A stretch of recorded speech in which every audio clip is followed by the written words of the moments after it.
तो जा न कोनो चौक चौराहा पर दर्जी से सिया ल। अब ओहू से ना होके तो कोनो जूता चप्पल सिए वाला से सिया न एकदम मजबूत धागा से कि कबो फटबे ना करे। अब बताई तो लोग कि यही पर अब जब हम कुछ कह देवे नी तो ई सब के मिर्ची लाग जाला। तुम्हें कैसे पता चला?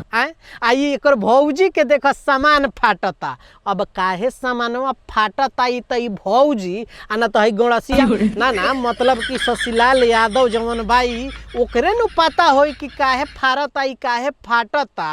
अब हमनी के कैसे पता होई? जल्दी से जा भाग आ ना तो अगर फाट गइल ज्यादा नु तो कोनो हॉस्पिटलो ना एडमिट कहाँ जइबू? बेइज्जती हो जाई कहबू कि हमर फाट गइल बा तो उ सिलाई करी हंस तार बेइज्जती हो जाई कि ना। यही से 9 2 11 हो जाए एकदम फट से। हिंदुस्तान में जब तक सलीमा है लोग चूतिया बनते रहेंगे। इ तारा सोइया के सटला से ना सटाए वाला बा। जब एक बार फाट गइल उ फाट गइल। अब उ सटला से सटाई उ तो टाका मारे के पड़ी ओकरा के ना तो सीएन चलावे के होई इतना तो। हाँ फेविकॉल से सटा सकेला। इ तो बड़ा मजबूत नु बा। फेविकॉल से एगो काम कर साट ल। सोइया के बोलावे के का जरूरत बा? बड़ा प्रदेश तो सोइया आइए इतना बड़ा खर्चा लगा के 5 रुपया ले ल चौक चौराहा पर जा ना फेविक्विक मिला तो साट लो के फिर तार सोइया कहाँ गई साट लेबू तो। इतना गलत कैसे हो सकता है भाई?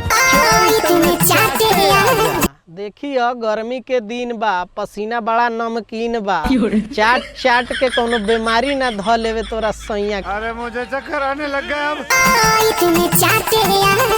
कम चटवई है। हाँ तो यही से नु कहनी है कि कम चाटा चटौल कर न तो नमकीन पसीना साला चुवत होई तो उ चाट के तरह सैया के बीमारी धली कि ना। अगर हेपेटाइटिस ध लेल अच्छा हेपेटाइटिस में भी कोई गो वेराइटी बा। अगर एगो धरी तब तो ठीक बा। बी में पहुँचल तो टाए फिर खत्म तब का होई? चाटल चटावल तो खत्म हो जाई नु। आज एहू से ना हो के तो सैया के कहा एसी कूलर लगवा देवेला। बहुत गर्मी हो गया एसी नहीं तो कूलर ही ला दीजिए।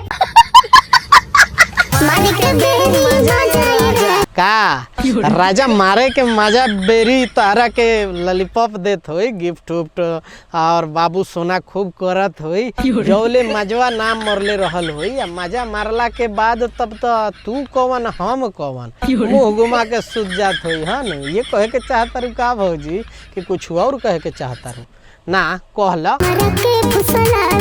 अब ये तो बतिया हम कहत रहनी है कि मजा मारे के समय फुसलावेला। तोहरे कहानी ना सब के तो इहे कहानिया है कि मजा मारे से पहले सब लॉलीपॉप फुसलावेला स आ मजा मारला के बाद तो मुँह घुमा के सुतिए जाला।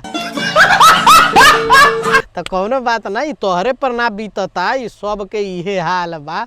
बाकी कौनो तकलीफ वकलीफ होए तो हमनियों से शेयर कर।